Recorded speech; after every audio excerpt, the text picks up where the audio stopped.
Hi, my name's Sydney Gobin. I'm a drama major at Langley Fine Arts, and I'm here interviewing Rob Stewart, a world-renowned filmmaker and photographer. So welcome, and thank you for coming, and yeah. Thanks for having me. Thank you. I'm just going to start off. I understand you started photographing underwater when you were 13. What influenced you to do this? What intrigued you to do it? I loved the underwater world so much ever since I was a kid. I think I had a goldfish from the time I was about 0. And so, you know, the fact that these things could fly and they were so small and you couldn't really get a close look at them really intrigued me. And going underwater, I would spend a lot of the time by myself and swimming out and holding my breath and swimming down. And I would come back and tell people about all these amazing things that I'd seen underwater. But I could never really give them all of it because they hadn't seen it. So my parents bought me a little underwater disposable camera, like a case for disposable film cameras, when I was 13, and I started going underwater and taking pictures and then coming back, and I could actually show people these crazy colors that I'd seen, this octopus behaving in a really unique way that looked like it was a sponge one second and then walked around the other second, and it let me show them all these beautiful, amazing things that I was falling in love with underwater. What made you first interested in going to like marine biology in that area of study besides starting off like photographing or taking pictures underwater? So what made you go into that field? And I always knew I was going to have a life with animals and a life with the ocean in it, but I didn't know that being a wildlife photographer was an option.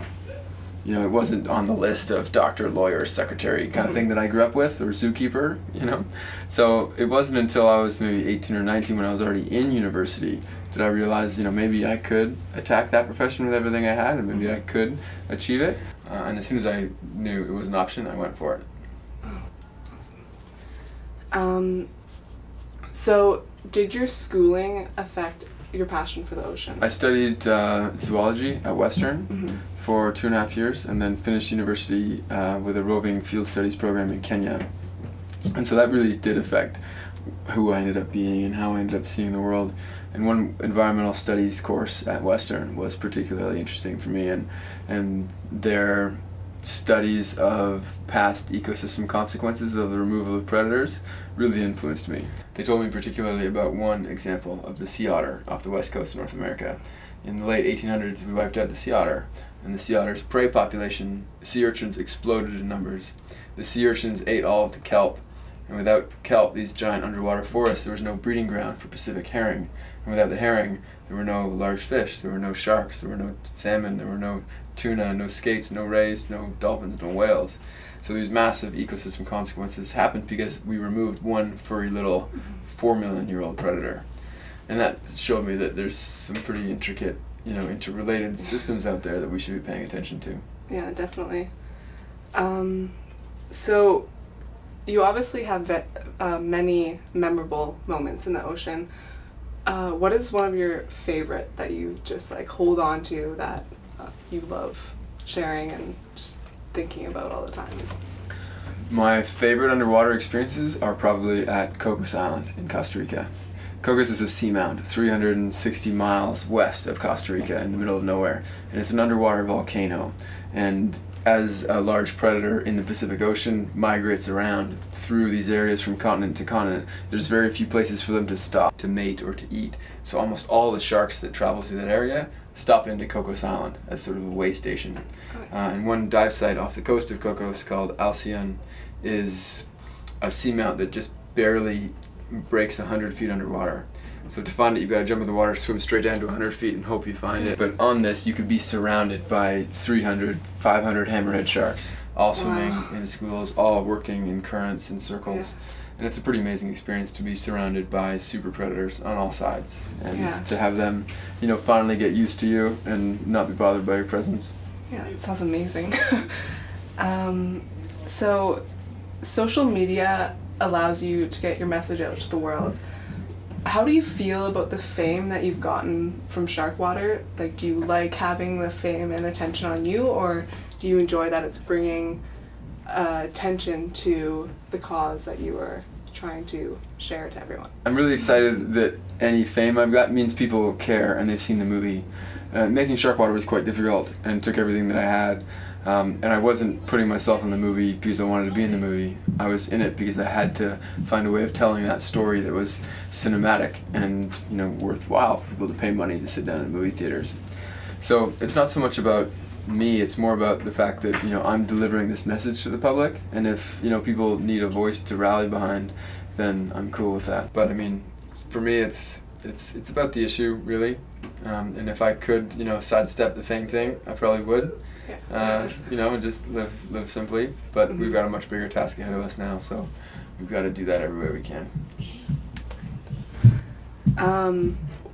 This is one of my favorite questions. What is working with Paul Watson like? Working with Paul Watson is interesting. Paul Watson's amazing. You know, he does not care what governments or people think of him or his actions. He's in it to fight for the whales and to fight for the species, and he says he answers to Mother Nature, not any government or rule. So that's incredible. And for me, when I started working with Paul, I was 22, you know, and just sort of figuring out my way in the world and how I saw rules and how I saw filmmaking, and to immediately have this sort of mentor showing me not to care at all and go your own road was pretty powerful for me, I think. He's an interesting character, though. Yeah, for sure. So, with technology constantly advancing, how does that aid you in your conservationist efforts, and does it inhibit you at all?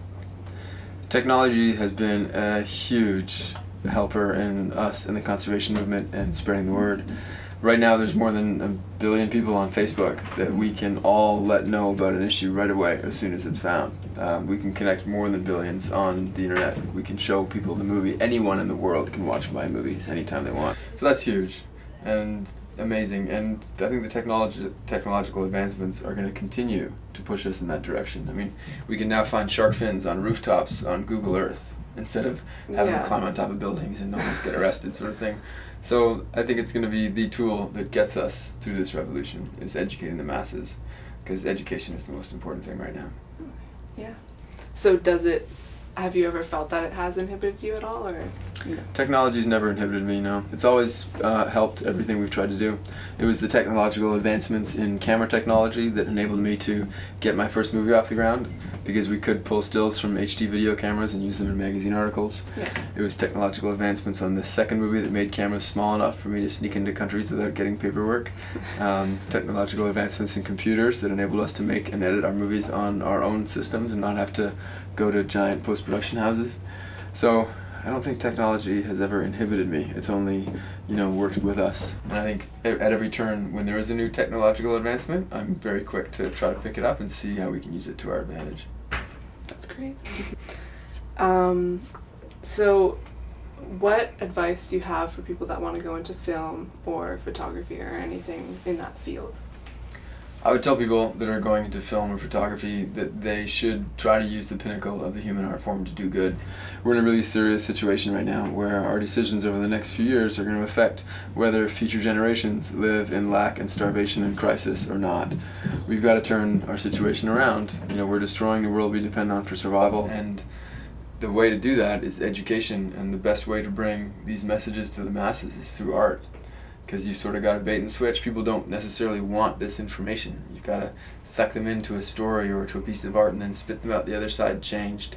So I would advise anyone who's considering getting into film or getting into movie making to approach it and attack it with everything they have. But also to take a giant step in that direction, to, you know, to get into it before you know what you're doing. To, you know, take a giant step to go for the bigger camera, the more expensive camera, the more ambitious shoot, a more ambitious project. Because that's going to force you as a person to step it up and to grow and to, you know, be the best version of yourself, to see it through to completion. What do you think about Shark Week on Discovery Channel? Is it doing good, or has it now gone in the opposite direction? Shark Week on Discovery Channel exploits sharks and their image as menacing predators to people to make profit. So I'm not entirely for Shark Week. I think it's done a serious disservice to sharks. While it has made people think sharks are amazing and super cool, most people come away from Shark Week going, whoa, I just watched the 7 worst shark attacks in history and I'm terrified. And I think our fear of sharks has blinded us to the fact that they're being wiped out. And as long as humanity views sharks as predators of people, we're not going to want to protect them, because why would you want to protect something that wants to kill you? So I think, fundamental to our, protection of sharks on this planet is a renewed view of sharks, which we portrayed in Shark Water. And we hope that Discovery Channel comes on side eventually. Yeah. So you captured the true nature of sharks through film and photography. What is it as artists at this school can we do to make a difference in this world through our art? Everything you love right now is in jeopardy. By the middle of this century, we face a world with declining ecosystems across the board, the ecosystems that give us our food, our water, and our air. So for Langley, for this area particularly, I think you've got an opportunity to do a great deal of work to oppose things like tar sands pipelines that are trying to be passed through this province. But for anyone wanting to make a difference in the world, you should take what you love the most and what you're the best at and smash those together to a life of meaning and purpose where your spiritual life, your professional life, and your way of doing good in the world become one. And so, if you love sharks, make a shark movie. If you love tigers, make a tiger movie. If a particular concern is a little forest over there that some government is trying to sell to a mega corporation, then, go make a movie about that. So with my last question, what are you doing next? My next move is to get 1 billion people to see Revolution. Right now there's no government or corporation or NGO that's guiding us to a world that works. And instead of just scraping by on this planet with degraded ecosystems and extinctions, I think we have an opportunity to make this world beautiful for us and for millions of other species. And so to help humanity along that path, I want to educate everybody. Because once you're educated, our morals will guide us to that world. We'll feel bad about engaging in stuff that's destructive and good about things that support human life and future generations and other species. So I'm trying to get everyone to see Revolution, and then I think we'll make a decision what to do next after that. All right. Well, thank you so much for coming. It was an honor to meet you. And yes, thank you. Thanks for having me.